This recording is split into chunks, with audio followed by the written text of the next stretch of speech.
Então, eu resolvi fazer essa aula chamada Disfagia, Desafio Médico.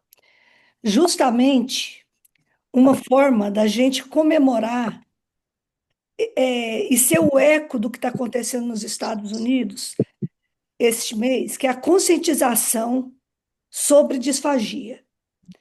E nada melhor do que a gente conscientizar do que dar informações.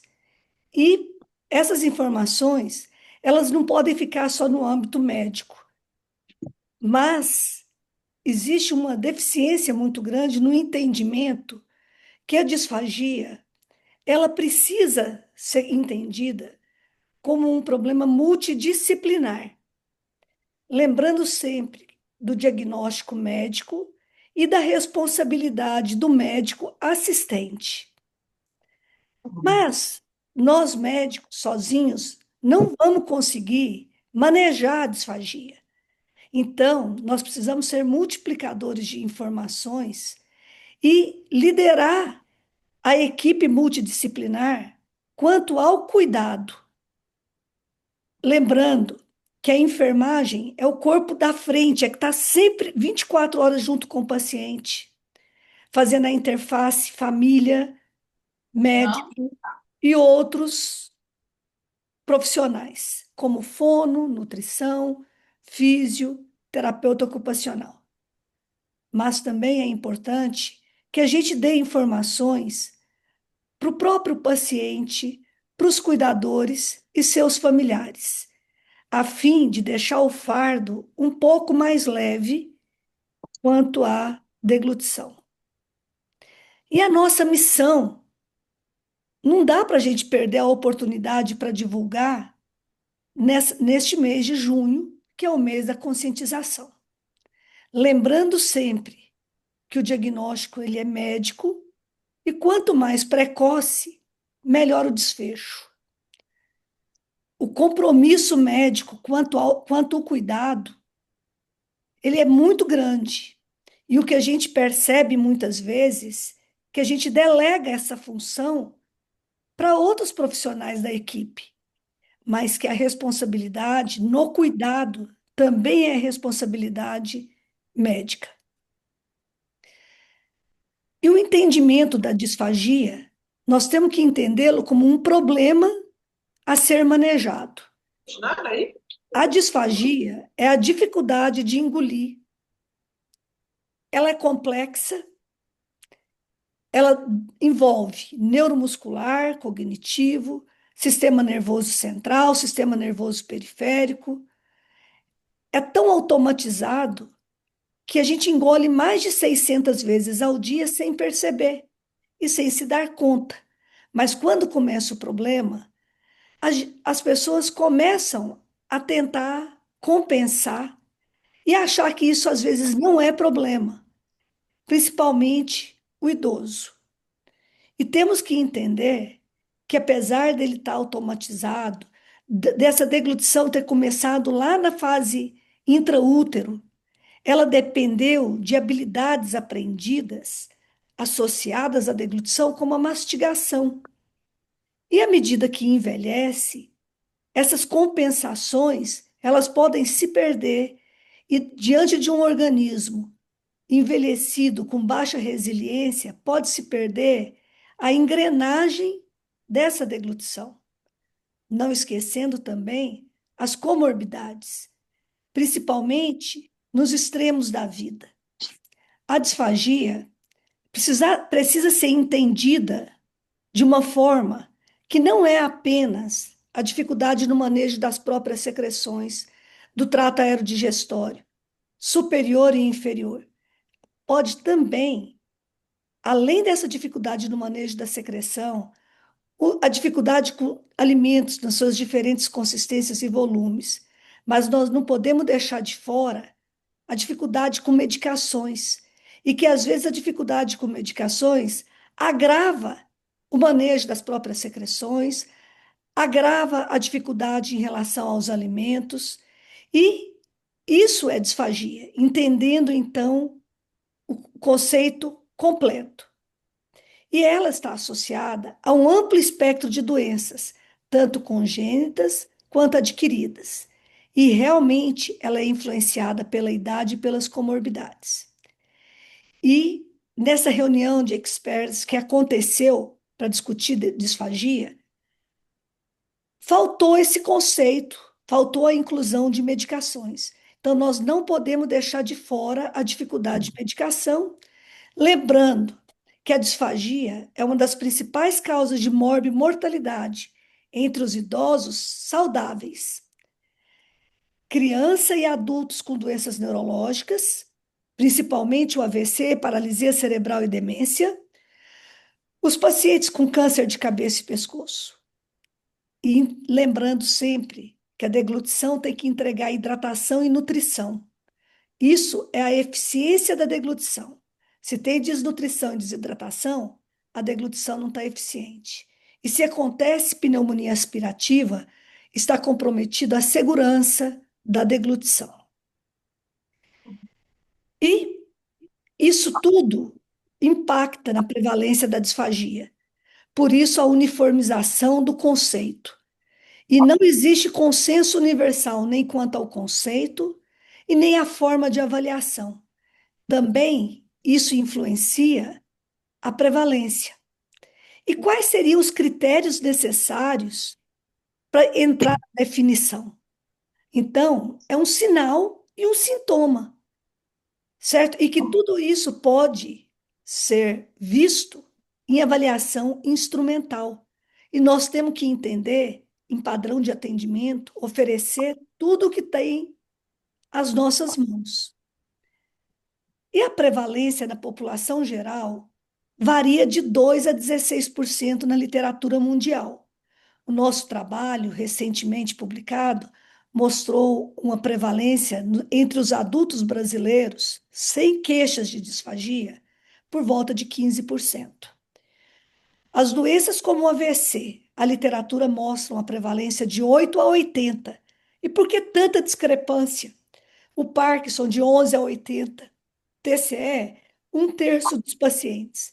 Essa discrepância ela se deve muitas vezes por erro de definição, por não padronização da gente comparar mesmo os estágios da doença, pacientes que têm sequelas ou não, e que forma que eu estou usando, qual parâmetro que eu estou usando para avaliar.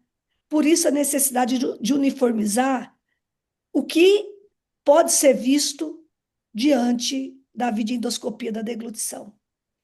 E eu nunca deixo de fora, quando vou falar da disfagia, a pneumonia adquirida na comunidade, pois mais de 90% desses casos pode ter envolvimento da disfagia.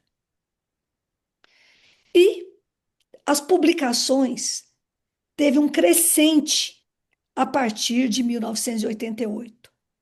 Qual foi o marco em 1988? Foi quando Langmore sugeriu a videoendoscopia da deglutição. Então, no final de 88, 668 publicações internacionais. E agora, só em 2025, no primeiro semestre, nós já temos o dobro de publicação. E isso, cada dia mais, a gente tem que começar a ler e se inteirar o que o mundo está acontecendo. E por que tanto interesse? Primeiro, que as pessoas estão sobrevivendo mais aos eventos agudos como o AVC, como o TCE, além da longevidade. Aquelas crianças, extremo baixo peso, com comorbidade, está tendo mais condições de sobreviver, mas elas sobrevivem com algum ônus. E a gente tem que começar a minimizar esse ônus em relação à disfagia. E, de novo, essa tecla, vocês vão cansar de escutar eu falar para vocês, porque nesses 30 anos que a gente trata disfagia, cuida de paciente disfágico, e a gente tem vindo de encontro com a literatura.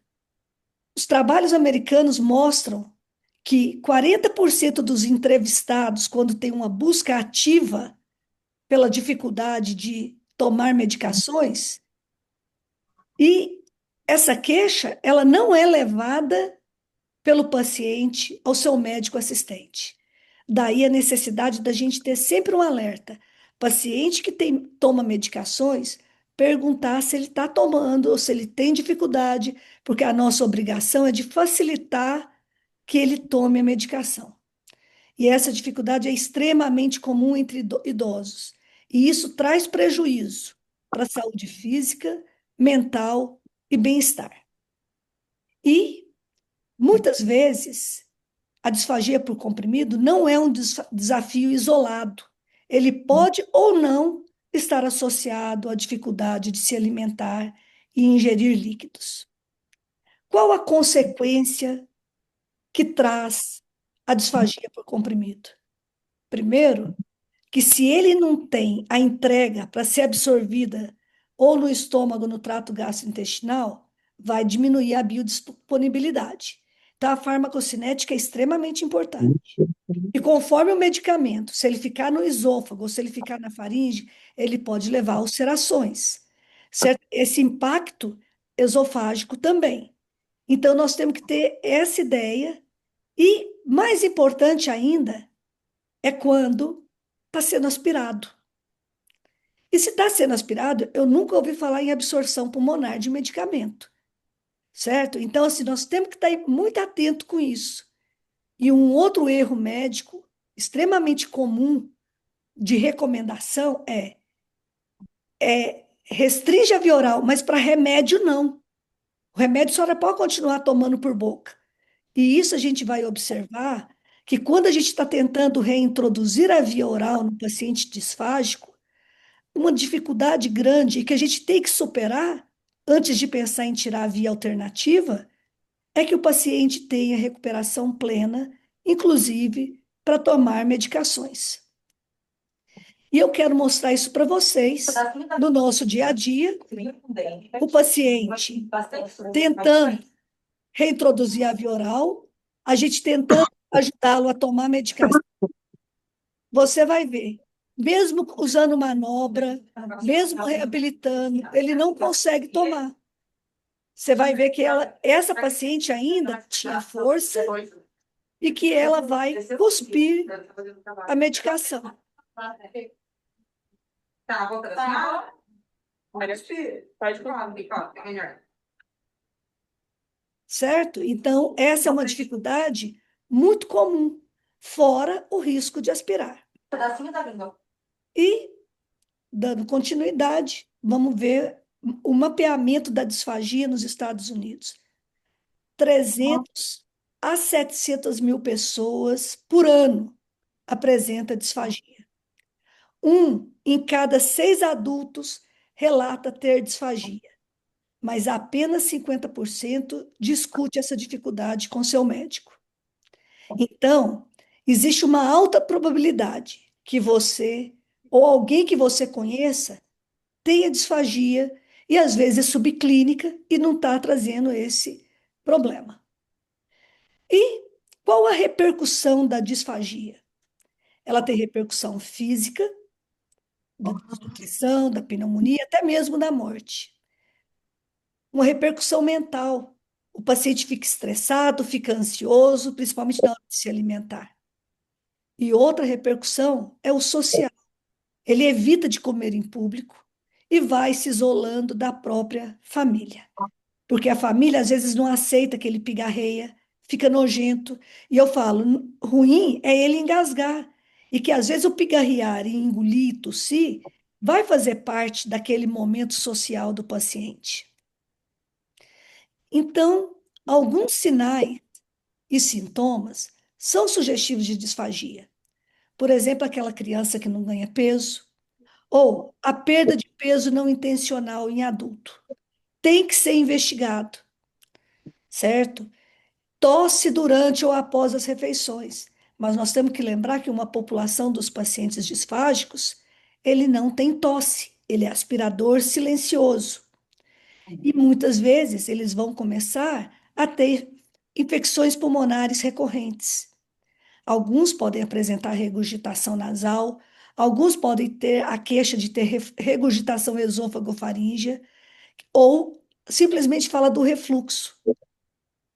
Outros passam a evitar alimentos que eram satisfatórios para ele.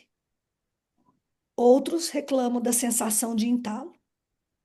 E a maioria refere estresse na hora de se alimentar. Todo mundo espera a pneumonia aspirativa como complicação para começar a pensar na possibilidade de disfagia, mas a gente tem que ir um pouco adiante disso. O paciente às vezes está desidratado, porque ele começa a engasgar com água, ele vai evitar. Ele já está desnutrido, só que muitas vezes ele tinha reserva. Então, ele vai perdendo, perdendo. Agora, tem pessoas, idosas principalmente, que não dá para perder, que o pouco que perde, perde massa magra e desenvolve sarcopenia. E não dá para desconsiderar a fibrose pulmonar do aspirador crônico. Então, a disfagia, ela acontece ao longo da vida, principalmente esses extremos baixo peso, extremo prematuro que está sobrevivendo. As crianças cardiopatas, as crianças atípicas, as crianças com paralisia cerebral. E nós podemos entender que o adulto com o transtorno do espectro autista estão aí no nosso meio. Os Downs, que às vezes qualquer evento pode desencadear a disfagia. E a gente tem que fazer de tudo para reabilitar de uma forma mais rápida. Os adultos com TCE, os adultos com doença neurodegenerativa e os idosos, principalmente os acima de 80 anos, com polifarmacia e os dementes. Então, todos nós, independente da nossa especialidade, a disfagia pode estar ao nosso lado. E entre os adultos jovens, aquelas crianças PCs que às vezes não chegavam até a vida adulta, elas estão chegando na idoso. Semana passada eu atendi um de 66 anos no consultório. Então nós temos que continuar dando cuidado. E qual que é o cuidado? É o que ele precisa. E a disfagia, ela é dinâmica. Então, por exemplo, o TCE, uma vez visto, não é o diagnóstico, não é aquela visão final. A gente vai reabilitando, ele vai transitando dentro da disfagia. A mesma coisa, quadros infecciosos, os pós-operatórios de glomos, de meningioma, neurinoma, os adolescentes, final da adolescência com tumor cerebelar, as doenças neuromusculares, aquelas doenças neuromusculares, principalmente familiar, que começa a manifestação às vezes no início da fase adulta, os tumores e o refluxo. O comportamento alimentar mudou muito nos últimos anos e junto veio a doença do refluxo gastroesofágico e o refluxo laringofaríngeo. Um quarto desses pacientes apresentam disfagia. E essa disfagia, às vezes, ela é tão grave que ele não consegue nem tomar as medicações do refluxo. E a hora que você consegue ajustar isso, o paciente melhora muito, certo? Não podemos esquecer as polineuropatias, o AVC, a doença de Zenker e os idosos, principalmente o acidente vascular cerebral, demência e doença neurodegenerativa. E os idosos não devem receber o diagnóstico só por ser idoso, aí vem o idatismo, de presbifagia, porque entre idosos que se julgam saudáveis, muitos deles são disfágicos. E a gota d'água que torna ele disfágico, às vezes pode ser uma simples infecção urinária, uma noite mal dormida, ou mesmo uma infecção de pele. E extremamente importante a gente entender que parâmetro de cuidado é oferecer tudo que a gente tem em mãos para avaliar o paciente. Evoluiu-se muito de 1988 para cá. A própria Langmore, há alguns anos atrás, uns 8 anos atrás, ela publicou um outro trabalho onde ela faz uma reflexão de que a avaliação instrumental de 1988 melhorou muito. E a Academia Americana de Fonoaudiólogos, ele coloca que a avaliação instrumental ela deve ser feita, sim, diante de sinais e sintomas que indicam disfagia. O médico, diante da suspeita de disfagia ou necessidade de diagnóstico diferencial, deveria incluir no arsenal de investigação a avaliação instrumental da deglutição.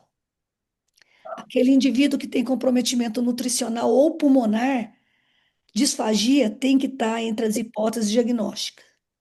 E aquele paciente que ele vem para a gente já com alta suspeição, a nossa obrigação, diante de uma avaliação instrumental, para se fazer o diagnóstico, é responder se existe segurança e eficiência da via oral. Os riscos associados à videoendoscopia da deglutição são desprezíveis. Epistaxe, desconforto, engasgo, vômito, síncope vasovagal, perfuração de mucosa, reações adversas a anestésicos tópicos e laringoespasmos. Por que eu falo que é desprezível?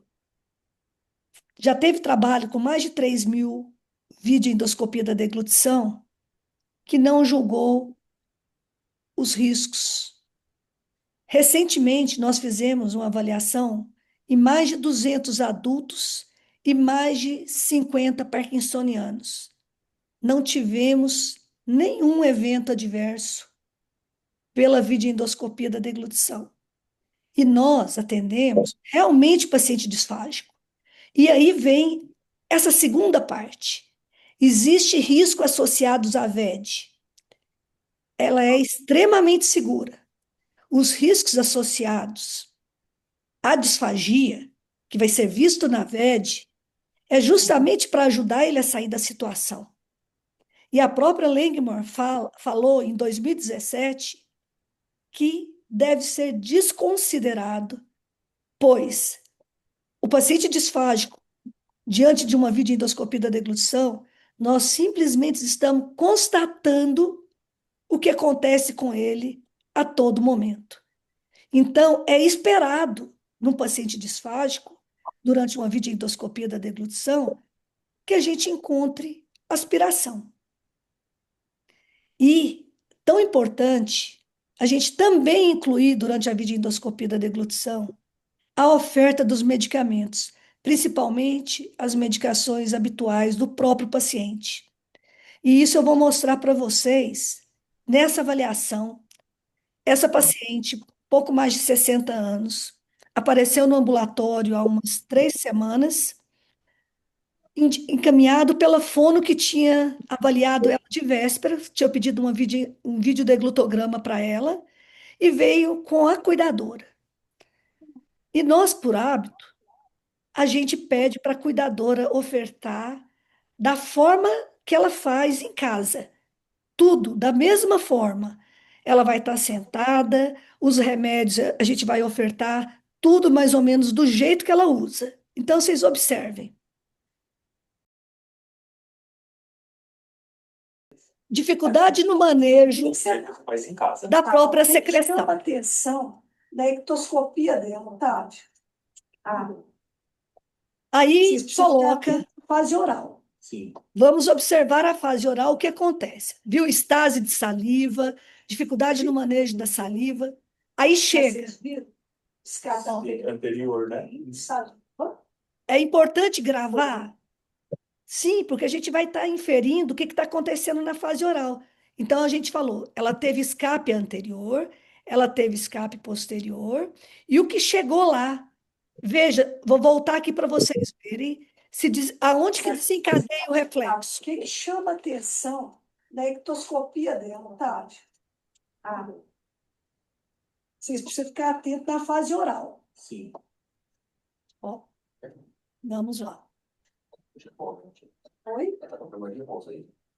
Mas vocês viram? Sim, anterior, né? Pegou lá embaixo para desencadear o reflexo. Ela tentando manejar a saliva. Será que ela está tentando manejar ou é o próprio processo respiratório para tentar tirar o que está na fenda glótica? Vamos ver. Olha, muito resíduo. Sem uma segunda oferta, ele desceu, vocês percebem? Olha lá. Aonde que ela está entrando? Penetração. aspiração, tosse. E aí, vamos lá. Tá bom, não precisa Aspirou. mais consistência, e isso é um líquido espessado. Agora, ah, Ela não tem, no pode fim, ter. normal. A cuidadora oferecendo como oferece em casa. O IDDS-2, ó, escape Observa, vocês estão enxergando anterior, a boca dela. o que chega, Ó, silêncio chegou absoluto, atrás, não teve tem reflexo. fragmentação de bolso. Ó. E o mesmo padrão. Você fala assim, mas por que eu dei azul? Alternou a cor. Alternou a aspiração? Alternou a aspiração. Vocês viram que a anterior era verde? Eu aspirei todas as Ó, todas. E aí, Porque resolvemos testar as medicações. Observe, Pode que mas não é completo. Ela nem se fecha também tem. completo. Isso. observe a medicação. A gente já viu que ela tinha dificuldade, a gente já tentou ajudar como Você tem intervenção, que diminuir. tentar oferecer compastoso para ver Esse se ia aqui ela foi melhorar. um pouquinho melhor. Enfia o comprimido no meio.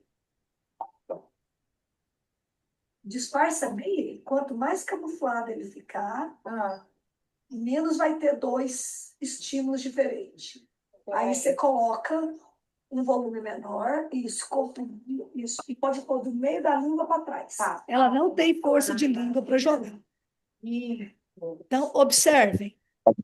Joga lá para Observe o trás. estado geral dela, o que que acontece. Terapia comprime, a fase 2. E aí, ó, da deglutição. O ióide sobe, empurra para frente, laringe fecha, o empurrão do ióide. Não viu o comprimido aí. Observe o comprimido, o atraso da fase oral. Olha o comprimido. Olha o que acontece na fenda glótica. Olha a face dela. Ela não muda nada. Abaixa o queixo e molha. Nada. Ela não tem reflexo nenhum. Aquilo ali já estava. A pessoa já estava louca. Olha lá. Ó. Cadê o comprimido que estava ali? Que ela Aspirou. Aspirou o comprimido. Então, Observe se ela tossiu. tenta pigarrear. Tenta tossir. Nada. Nem a gente levando a laringe, nem a gente fazendo manobra. Vamos tentar tossir? Nada. Nada acontece. Isso. Vocês acham que isso aconteceu aqui ou que os prolopa, que o neuro só está aumentando? Não está sendo absorvido. E aí? Uma vez verificado, eu presenciei a aspiração. Não dá para falar que ela não aspirou. Ela não mudou o comportamento, ela não, hora nenhuma, dessaturou. O que que eu fiz? Pedi uma broncoscopia. Quanto tempo levou para fazer a broncoscopia? 2 horas. Cadê o comprimido? Já tinha absorvido, porque era um placebo. Só que a gente começa, chama a família não aceitou ainda a restrição da via oral. Quem veio cuidar foi a cuidadora, então nós estamos aguardando esse trabalho, e que é um trabalho árduo, que a gente tem que fazer. Até foi oferecido, olha, já vai fazer a broncoscopia? Vamos tentar conseguir pelo menos uma sonda, não quiseram. E isso a gente vai fazer nesse trabalho de aceitação, de explicação de risco. Então, a gente tem que testar comprimido. E vamos lembrar, a disfagia, a morbimortalidade, mas não podemos deixar de lado a qualidade de vida, certo? A gente sabe que as internações são prolongadas. Nos Estados Unidos, são 7 bilhões adicionais por ano a mais por conta dos pacientes disfágicos. Os desfechos são piores. E lembrando que nem 50% dos indivíduos que têm disfagia busca tratamento. E qual que é o nosso desafio? O desafio não é do otorrino. O desafio ele é médico, multidisciplinar. Às vezes, quando a gente chega para avaliar o paciente já está há meses internado, está há meses sofrendo, e a gente tem que fazer multiplicar informações, e essa interface, ela não é fácil. Mas nós temos que lembrar sempre o diagnóstico de disfagia, ele é médico. Principalmente, lembrando quem tem muito contato, principalmente no sistema público, a saúde da família, o gastroenterologista, o otorrino, o neurologista, o intensivista, o pneumologista, e hoje, cada dia mais, a medicina paliativista. Mas o manejo da disfagia, ela é multiprofissional. O médico está incluído ali, a enfermagem no corpo a corpo, a fonoaudióloga, a nutricionista, o terapeuta ocupacional, o fisioterapeuta, o dentista, todos ali junto com o mesmo objetivo. Cada um tem o seu papel, não menos importante do que o outro. Todo mundo é muito importante e eu vou mostrar isso para vocês. Só que a responsabilidade daquele paciente é do médico assistente. Ele pode estar na UTI, mas tem um médico cuidando dele. Então, a responsabilidade não pode ser entregue na mão da fonoaudióloga, da enfermagem. Nós temos que estar atentos. Se o paciente está nutrido, se o paciente está desidratado, como que está a sua higiene oral, e a gente começar a ensinar o que pode fazer diferença. Então, gente, comprometimento médico. Lembrando, atenção especial a uma comunicação eficiente. A enfermagem está ali 24 horas por dia. Ela é imprescindível, porque ela faz interface entre todos os profissionais, especialmente diante do paciente incapaz. Certo? Por exemplo, aquela paciente, se eu tivesse mandado ela embora para casa, não tinha ninguém. Eu não posso mandar, eu vi, eu presenciei uma aspiração. Se acontece alguma coisa da casa até ela, do hospital até ela chegar em casa, é a minha responsabilidade. Então, ela não mudou a face dela. Ela não Eu tem sei. condição de fazer. Então, nós temos que começar a assumir o nosso papel como assim? Ensinar todo mundo a interpretar os achados, e aí a gente vai ter muito ganho nessa nossa missão. Todo mundo que me acompanha já conhece esse caso, mas eu não canso de mostrar que esse paciente, ele tinha várias pessoas cuidando, um rapaz de 27 anos que teve um trauma crânioencefálico. Ele caiu da laje e o que que aconteceu com ele? Opa! Ele chegou no consultório, ele chegou, só um minutinho, vamos lá. Sofreu TCE por queda de 2 metros de altura. Há 7 meses, quando ele chegou para mim, ele já tinha realizado craniotomia, tinha ficado entubado por 12 dias. Ele evoluía com alteração cognitiva e de linguagem, disfonia e disfagia, requerendo alimentação por sonda nasointeral e fonoterapia. Mas ele recebeu alta. Entre idas e vindas do hospital, ele teve, após a alta, ele seguia com disfagia para todas as consistências de alimento. Ele perdeu a metade dele, 38 quilos, 4 episódios de pneumonia em 7 meses. Na terceira internação, ele ficou entubado por 9 dias. Ele tinha uma gastrostomia desde 2017, orientado restrição de via oral e fonoterapia. E ele chegou no nosso ambulatório em maio de 2017. Quantos profissionais atendeu ele nesse tempo todo? Então, eu não precisava de ninguém me dizer, nessa avaliação, que ele estava desnutrido, certo? E o peso da primeira consulta, 37 quilos, gastrostomizado. A gastrostomia está ali de enfeite. E ele tentando comer tudo, e a gente começa a assumir o caso e fizemos uma VED dele nessa chegada. Ele tinha uma sensibilidade reduzida, tinha atraso do disparo, Observem bem ele comendo.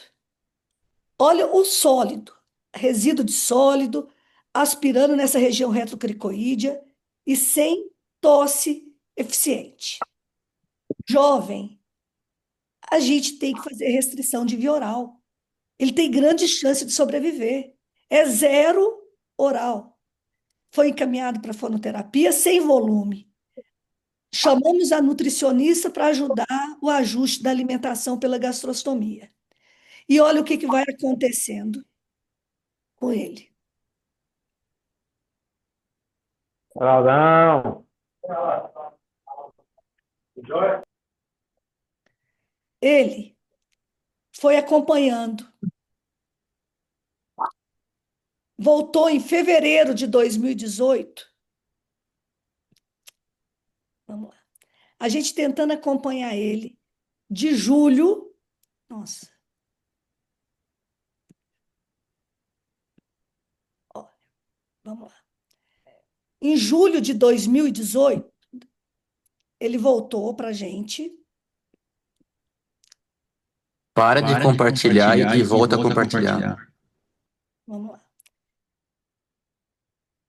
Aspirando, fono, ele começou a ganhar peso, até que, dezembro de 2017, ele já tinha sido liberado todas as consistências.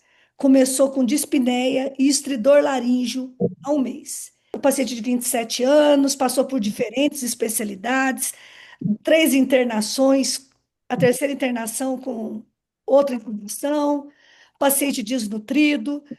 Começamos a fazer fonoterapia e acompanhar em maio de 2017. 7 meses depois, ele já tinha reabilitado um pouco a deglutição, vinha vindo bem, aí ele começou com desconforto respiratório. Nesse desconforto respiratório, a gente, reavaliando, ele precisou, durante um final de ano, de uma traqueostomia por conta da insuficiência respiratória. E na nossa investigação, nós fomos encontrar uma estenose de traqueia. E quando foi para a traqueostomia, ele teve uma piora muito grande da parte psiquiátrica, porque parou de comer, fizemos restrição de via oral, mas foi a traqueostomia que fez ele restringir a via oral? Não, foi a piora clínica dele.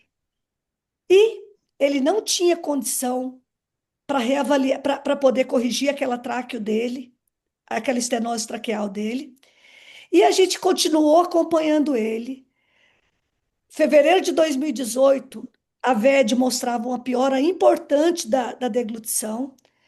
E um ano depois, ele já tinha ganhado 13 quilos, continuava traqueostomizado, e a gente esperando ele ter condição clínica para operar. Só em 2021 que ele foi para a cirurgia, tinha recuperado o peso, voltou a comer por via oral, voltou a respirar sem tráqueo, decanulado, logo no pós-operatório.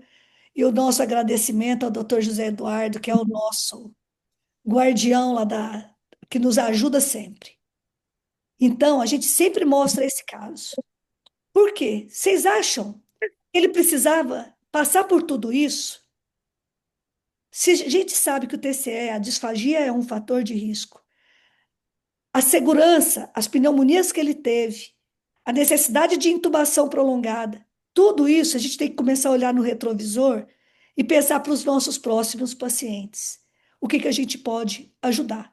Então, esse é um caso de sucesso, mas eu gosto de mostrar justamente para a gente entender o que a gente precisa fazer. Está pausado aí de novo? Vamos lá. Pausou, mas agora voltou, professora. Então, obrigada. Então, vamos lá. A estratégia de avaliação da disfagia, a gente sempre vai responder da segurança da via oral. Mas tem que existir uma suspeita clínica, tem que existir um raciocínio clínico para a nossa avaliação. A nossa avaliação, ela é uma avaliação independente da fono, mas a nossa avaliação se soma com a da fono, porque o nosso interesse é o mesmo da fono, reabilitar esse paciente que ele saia bem. Mas nós não podemos esquecer que a avaliação instrumental está no nosso dia a dia. E a avaliação instrumental não é para dizer só aspiração. Dali sai um planejamento de cuidado. Temos intervenções médicas, intervenções cirúrgicas que podem ser necessárias. A fono, intervenção comportamental, modificação de dieta, os exercícios, muito mais do que taxar todo mundo com espessante e restrição de via oral. E lembrando, por que que a gente está fazendo? Fica sempre parecendo que eu estou em eterna campanha. Não, porque eu tenho essa obrigação. Isso para mim é um legado que eu faço questão de compartilhar com vocês. Ah, mas campanha é quando junta um punhado de gente. Eu estou feliz, nós estamos em 30 pessoas aqui me escutando. E por que que eu, Eliésia, devo ajudar? E por que que vocês devem ajudar? Porque esses pacientes, eles precisam de muito apoio, precisa de conhecimento. O paciente, os seus cuidadores, os familiares, a gente deixa a disfagia um pouco mais leve. E precisamos ajudar no diagnóstico precoce e prevenir desfecho adverso. Esse caso que eu acabei de mostrar para vocês é um caso de sucesso, é um caso que a gente contornou um punhado de problema que a gente não precisava. Então, vamos ser proativos, vamos ajudar a busca por tratamento especializado. E essa educação, ela não pode ser só da equipe da saúde e da comunidade. E ele voltou para o hospital várias vezes por causa de quê? Pneumonia aspirativa. E aí a gente fala, pneumonia aspirativa não é para quem quer, é para quem pode ter. Mas um menino de 27 anos, ele tinha tudo para estar bem, mas ele está consumido. E se a gente tem alguma coisa para oferecer sempre, é higiene bucal. Pneumonia aspirativa é bicho de boca. Temos que ajudar. Limpeza de língua. E não podemos esquecer das medidas anti-refluxo, principalmente quem tem via alternativa, mesmo a gastrostomia. Então, eu falei para vocês que eu ia falar das malprates, dos casos jurídicos. Vários casos de pneumonia aspirativa foram judicializados. E quais foram os principais problemas detectados? A avaliação instrumental não foi recomendado pela equipe médica. E o tratamento da disfagia não foi feito a contento, seja porque é caro, outros motivos não foram declarados. E comprovação pós-mortem. Não tem como defender, certo? Então, nós temos que ter esse cuidado. E um dos problemas mais levantados foi falha de comunicação e ou clareza entre os profissionais de saúde, o estabelecimento do cuidado, a deshospitalização, a família e o próprio paciente. Foi falho os encaminhamentos, as recomendações e os resultados dos exames não foram tão claros para o paciente se convencer. Então, nós temos que lembrar, a fono é essencial, mas não basta ajustar consistência, volume e manobra. Não basta exercício. Hoje se fala em neuromodulação, mas essa neuromodulação está em mar aberto. Não se tem nada muito padronizado e cada um compra o teu aparelho e às vezes não tem nem conhecimento e acha que está ajudando. Cada dia que eu estudo, eu começo a enxergar que a natureza também reabilita. Mas é muito triste. O paciente nem chega na fono. Então a gente tem que começar a mudar essa história. Negligência médica. O que é a negligência? Quando se deixa de fornecer um padrão de atendimento e isso resulta em danos. O que é padrão de atendimento na linguagem jurídica? É quando eles pegam um profissional de saúde qualificado e o que ele ofereceria para avaliar e para cuidar das mesmas circunstâncias. Esse é um livro que eu tenho há vários anos, você vê, é de 2010, onde ele descreve vários casos que foram litígios. Você vai para os Estados Unidos, você vê nos ônibus uma propaganda como essa que eu estou mostrando para vocês. Se você sofreu de negligência médica, estou aqui para te ajudar, os advogados. E cada dia mais a gente vai ver a judicialização. E quais são os principais problemas nos casos de negligência? Relacionado à disfagia. Avaliação inadequada. Existiam mais ferramentas para avaliar e não foram utilizadas. Certo? E se utilizou, às vezes, usou a técnica adequada. O diagnóstico foi tardio. Não reconheceu ou diagnosticou prontamente a disfagia. O paciente de AVC sobrevive ao AVC, briga 1 ano para sobreviver e morre 1/4 deles por disfagia, por pneumonia aspirativa. A mesma coisa as outras doenças neurológicas. Se ele é um grupo de risco, nós temos que começar a ter um olhar diferenciado. E as recomendações incorretas de tratamento. A reintrodução da via oral inadequada, só modificação dietética baseada, às vezes, em avaliação clínica, às vezes não é suficiente. E intervenções inadequadas. E, muito importante, que as enfermeiras, na maioria das vezes, é elas que vão para a cruz por conta da comunicação deficiente. Porque como ela faz a interface, ela lê, ela anota, ela vê o que um fala, o que o outro fala. Mas quem está na equipe multidisciplinar não pode deixar pesar nas costas dela. O que você tem que fazer? Anotar o seu plano de tratamento. Se tem uma equipe multidisciplinar, você tem que passar o recado para cada um. Várias vezes eu saí de uma... Entrei num quarto, a fono tinha acabado de sair, o fisioterapeuta entrou e falou, nossa, o que mudou com esse pulmão? Por quê? Aspirou. E a fono, não, mas ele não aspirou, não teve tosse. Tem que lembrar que tem muito quadro de aspiração silenciosa. Então, nós temos que fazer o grupo. Quem é o grupo? Todos assumindo o seu papel no cuidado do paciente, inclusive orientando o paciente, o cuidador, a família. Inclusive, por exemplo, eu já fui chamada num feriado, um paciente que aspirou uma saburra lingual na UTI, fez uma rolha, teve que pôr uma broncoscopia. Então, você vê, não precisa ser o comprimido. A própria disfagia faz isso. Então, nós temos que começar a ampliar e não achar que é só a videoendoscopia. Nós temos que dar cuidado. Então, nos Estados Unidos, Thomson Reuters, esse departamento jurídico, fez um levantamento de todos os dados jurídicos, fazendo uma busca de negligência médica relacionada à disfagia. O valor pago pelo réu e qual foi a especialidade mais processada.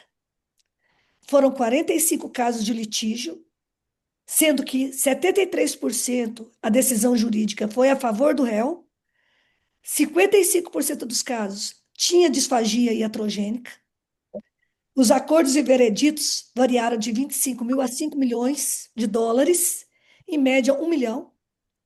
Os médicos especialistas, principalmente cirurgião, clínico, anestesista, gastro e otorrino, em uma menor proporção. E quando tem a disfagia iatrogênica, aumenta muito o risco de desfecho desfavorável. E não podemos esquecer da iatrogênese relacionada a medicamento, que às vezes a disfagia vem associada à polifarmacia. E os casos que eles conseguiram nomear várias especialidades como réu. Isso também aumenta o desfecho ruim. E qual foi o fator associado ao veredito? Então, eles concluíram que a disfagia é uma condição com consequências médico-legais para muitas especialidades, lembrando da multidisciplinaridade. Embora a maioria desses casos seja decidida a favor do paciente, do réu, o custo de um resultado negativo ele é considerável. E essa disfagia iatrogênica e a situação mais de uma especialidade foram associados à maior chance de um veredito ou de um acordo do autor. porque isso gera lucro corporativo. Quando a gente procura falar, todas as mortes por Covid poderia ter sido evitada simplesmente de você falar nada por boca. Como que fica isso? Se todo mundo passasse a colocar nada por boca, e a qualidade de vida? Isso também está em julgamento. E tudo que é muito bem conversado, a chance da gente ter problema é muito menor. Porque quando você está pensando em qualidade de vida, você está olhando para o paciente, você está explicando as possibilidades. E quando você indica uma via alternativa, ela reduz o risco, mas não zera o risco de aspirar. Certo? Você pode diminuir a aspiração, você pode diminuir engasgo, você fornece hidratação, fornece nutrição, mas não zera o risco. E às vezes o paciente não conseguiu entender isso. A gente tem que ser mais claro nessa explicação. E precisa existir um equilíbrio entre a segurança e a qualidade de vida. É aquilo que a gente fala quando a gente às vezes pega quadro demencial, quadro neurológico, neurodegenerativo, e que a gente compartilha o risco com a família. Só que isso tem que ser documentado. Olha, se você comer por boca, é uma opção sua. Você vai ter risco. Eu não vou te abandonar se você comer por boca, mas existe um risco. Você está afim e muita gente prefere o risco à restrição de via oral. Então, a maioria dos processos vem de mau entendimento, não está no combinado. E está o problema nas recomendações de dieta, está com problema no acompanhamento. E isso é responsabilidade médica. A tomada de decisão, cada dia mais, ela é centrada no paciente. E que a gente tem que lembrar das diretivas antecipadas de vontade. Você vai continuar escrevendo que a via oral dele é insegura, que ele tem risco, mas que a família compartilha o risco por ser uma escolha do paciente. Então, o que saiu de tudo isso de recomendação do manejo multidisciplinar? Diagnóstico precoce requer suspeição, avaliação instrumental e implementar o acompanhamento precoce.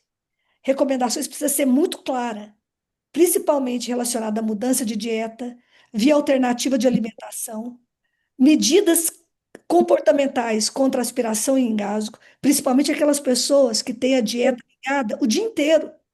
O dia inteiro ele fica com a dieta. Então a gente precisa ter o posicionamento. O paciente já nem deita mais, fica sempre sentado. Medidas anti-refluxo, higiene oral. E anotar, não adianta só falar ao vento. Anotar no prontuário médico é o nosso aliado, certo? Tanto para o tratamento quanto no registro dos eventos.